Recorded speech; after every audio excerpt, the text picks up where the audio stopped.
প্রশ্ন বলা আছে যে দুটি শোলাবলের প্রত্যেকটির ওজন হচ্ছে 10⁻³ কেজি। এটা হচ্ছে 0.8 মিটার দৈর্ঘ্যের সিল্কের সুতার মাধ্যমে একই বিন্দু থেকে ঝুলানো হয়েছে। অর্থাৎ দুটা শোলাবল একই বিন্দু থেকে ঝুলানো হয়েছে এবং প্রত্যেকটার সুতার দৈর্ঘ্য হচ্ছে 0.8 মিটার এবং এরা সমভাবে চার্জিত। এই শোলাবল এবং এই শোলাবল প্রত্যেকের মধ্যে কিউ চার্জ আছে এবং একে অন্যকে 0.04 মিটার দূরত্বে আছে 0.04 মিটার দূরত্বে আছে। তাহলে এই বিকর্ষণ বলটা কাজ করতেছে হচ্ছে এই বরাবর, সেটা হচ্ছে F is equal to 9 into 10⁹ into Q square divided by R square।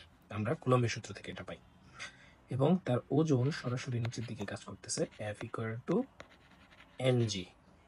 এখন সে একটা টান বল অনুভব করতেছে এই দুইটা বলের লব্ধি, এটা হচ্ছে এই বরাবর, ধরলাম এটা টি।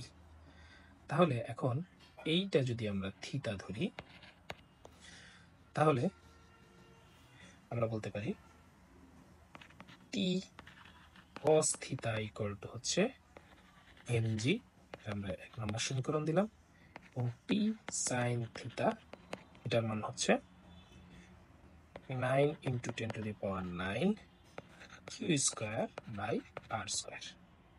এখন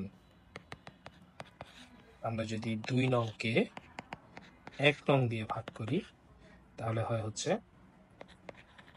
tan theta is equal to 9 into 10⁹ into q square divided by r square, আর নিচে হচ্ছে mg। এখন এখানে আমরা এই কোণটা যদি বের করতে চাই, যে এই কোণটা জানার জন্য আমাদের এই কোণটা জানা লাগবে এবং এই কোণটার জন্য আমাদের এই কোণটা জানা লাগবে। যদি আমি 2 ভাগে ভাগ করি তাহলে মধ্যবর্তী দূরত্ব হচ্ছে 0.02। তাহলে এখন এটাকে যদি আমরা ভূমি আর এটাকে অতিভুজ কল্পনা করি, এখন এই কোণটাকে যদি আমরা আলফা ধরি তাহলে cos alpha is equal to 0.02 অর্থাৎ ভূমি ডিভাইডেড বাই 0.8 অতিভুজ, অর্থাৎ আলফা ইকুয়াল টু হচ্ছে আমাদের 88.56।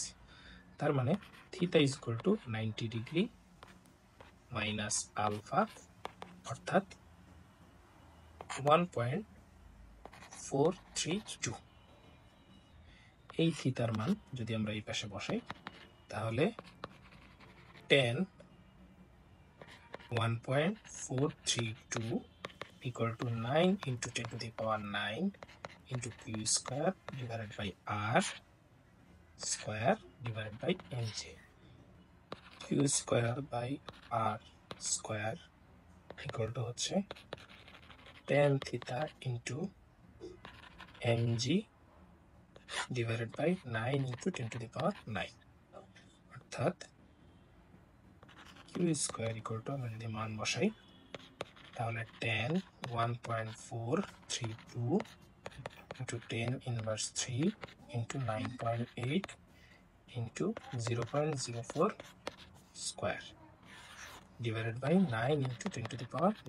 q square equal to আসে হচ্ছে 4.35 into 10⁻⁻17। তাহলে q equal to হচ্ছে 6.60 10⁻⁹ কুলম্ব। তাহলে আমাদের অ্যান্সার হচ্ছে গ।